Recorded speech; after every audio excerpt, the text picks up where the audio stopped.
মায়ের পেটের ভাই দেখে না। আমার আয়াম এমন দেশের মধ্যে আমরা বসবাস করি ভাই, মায়ের পেটের ভাই দেখে না, ছেলে বাপকে দেখতে পারে না, বাপও ছেলেকে দেখতে পারে না, আছে না নাই?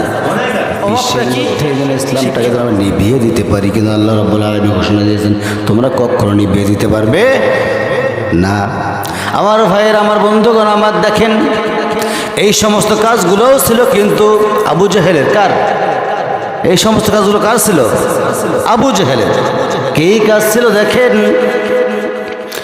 আবু জেহেলের নামে আবু জেহেল যে কাজগুলো করেছিলেন সেই বিষয়ে মহান রব্বে কারিম কোরআনে কারিমের মধ্যে একটা সুন্দর একটা আয়াত নাজিল করে দিয়ে বলতেছেন, ওয়াকালাল্লাযীনা কাফারু লা তাসমাউ লিহাদাল কুরআন ওয়ালগাউ ফীহি লাআল্লাকুম তাগলিবুন। জোরে বলুন আল্লাহু আকবার। কাফেরদের ঘোষণা, যখন মুসলমানেরা কোরআন তেলাওয়াত করবে, দিন প্রচারের কায়েমে শামিল হয়ে যাবে, তখন কাফেরে একটা বৈঠক দিয়ে ফেলল। কাফেররা বলল, যখন মুসলমানেরা যখন দিন প্রচার করতে যাবে তখন তোমার ঢোল ডুবি তবলা বাজাবে, হট্টগোল করবে, ডাঙ্গাডাঙ্গি করবে, মারামারি করবে। হয়তো সেই সময়ের মধ্যে মারামারি ছিল, তীর ধনুক ছিল মারানোর জন্য, কিন্তু আজকে সেইটা নাই। আজকে পারমাণবিক অস্ত্র, কি বলেন, মিসাইল, বিশাল বিশাল মিসাইল, ঠিক কিনা? কিন্তু ওই কাজগুলো করে কোনো লাভ হবে না, কোনো লাভ হবে না। তার একটাই কারণ হলো যে আল্লাহ রাব্বুল আলামিন ঘোষণা দিয়েছেন, আমার জমিনে আমি আল্লাহ রাব্বুল আলামিন আমার দিনটাকে দীপ দীপ করে আমার নূরটাকে মুদ্দিন করে তুলব। লাভ হবে?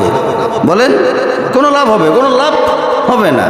কারণ আল্লাহর ওয়াদা কি কখন মিথ্যা হয়? কারণ দেখেন, এই ডোনাল্ডো ট্রাম্প, নাকি ড্রাম বল, মানে ট্রাম্প বলে তো ভাষাই হচ্ছে না, ও ড্রামের মতোই তো দেখা যায় নাকি? ওকে তো ড্রামের মতোই দেখা যায়, ডোনাল্ড ট্রাম্প। এই বেয়াদব, কি ভাষা নাই ভাই। মুসলিম রাষ্ট্র একটা, যে রাষ্ট্রের মধ্যে সমস্ত নবী রাসূলদের চোখের পানি শুকিয়েছে, সৌদি আরব, নাকি বলেন? সেখানেও জালিয়াতি, জালিম শাসকের আবির্ভাব হয়েছে। এখন দেখতেছি এই বেয়াদবটারও ইঙ্গিত ছিল এই ইরানের উপর হামলার প্রতি। আচ্ছা, ইরানের উপরে যে হামলা হবে এই কথাটা আল্লাহ রাসূল সাল্লাল্লাহু আলাইহি ওয়াসাল্লাম ১৫০০ বৎসর পূর্বে বলে গেছেন, কিন্তু লাভ হবে না। মুসলমান মায়ের না খেলে কি সোজা হবে বলেন? আমার ভাইয়া দেখেন, এই যে ইরান কোথায়, বাংলাদেশ কোথায়? আমরা বাংলাদেশ থেকে কথা বলতেছি, আর ইরান কত দূর, কত লম্বা মাইল দূরে পড়ে আছে।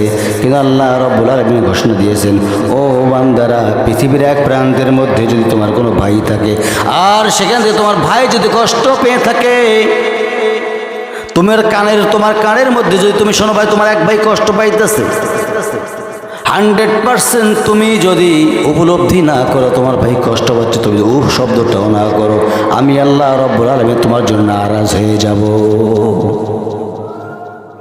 তোমাকে একটা কাজ করতে হবে, তোমার ভাই কষ্ট পাচ্ছে, তোমাকেও কষ্ট পেতে হবে। ইন্নামাল মুমিনুনা ইখওয়া, একজন মুমিন আর একজন মুমিনের আপন ভাইয়ের চেয়েও বেশি। আর আমরা কি করি, একটু মার খাচ্ছে, খাক না, আমার কি, আমি তো বাইসা আছি না।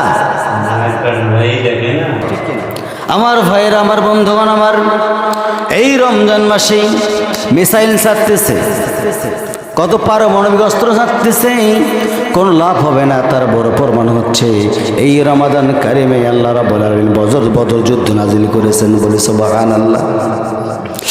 আমার ভাইয়ের, আমার বন্ধুগণ আমার, এই বদর যুদ্ধ শুরু হয় 17 রমাদান। কত রমজান বলেন? 17 রমজান। তাহলে 17 রমজান তো পড়তেছে, সমস্যা কোথায়? যুদ্ধে যাবেন? যুদ্ধে যাবেন না? 17 রমজান বদরের যুদ্ধ হয়, প্রথম যুদ্ধ, ইসলামের ইতিহাসের প্রথম যুদ্ধ বদরের যুদ্ধ। আর এই বদর যুদ্ধ আগামীকাল হবে। আর যদি আপনি হিসেব করতে যান, ওই যে আমরা পবিত্র ঈদুল ফিতর, ঈদুল আজহা যেটা পালিত করি, পর্যায়ক্রমে যদি আজকে সৌদি আরবে ঈদ হয়, নামাজ পড়ে, তাহলে আমরা কালকে পড়বো। তা সে তুলনায় কিন্তু বদর যুদ্ধ আমাদের শুরু হয়ে গেছে, ঠিক কিনা বলেন? হ্যাঁ, বদর যুদ্ধ শুরু হয়ে গেছে। কিভাবে? আপনি এখন বলতে পারেন হুজুর কিভাবে বদর যুদ্ধ শুরু হয়েছে? ভাই, ইরান কি মুসলিম কান্ট্রি নয়? আপনার ভাই না ওগুলো? আপনার ভাই যে মার খেয়েছে, আপনি কীভাবে আঙ্গুল মুখের মধ্যে দিয়ে চুষে থাকেন? আপনার চুষে থাকার সময় নাই। আপনার ইচ্ছা জাগবে, ইচ্ছে ভিতরে ইচ্ছে জেগে উঠবে, না আমাকে ওই জায়গায় কতক্ষণে যাব, আমি যেতে পারবেন না। আপনি মন চাবে যেতে, ঠিক কিনা বলেন? মন চাবে যাইতে, যেতে তো আপনি পারবেন না, পারতেছেন না। যাইতে তো আপনাকে মানে আপনার হায়াতেই শেষ। কীভাবে? একটা পারমাণবিক অস্ত্রটা মিসাইল ছেড়ে দিল, আপনি শেষ হয়ে গেলেন, পারবেন না। ওই ভয় করা যাবে না।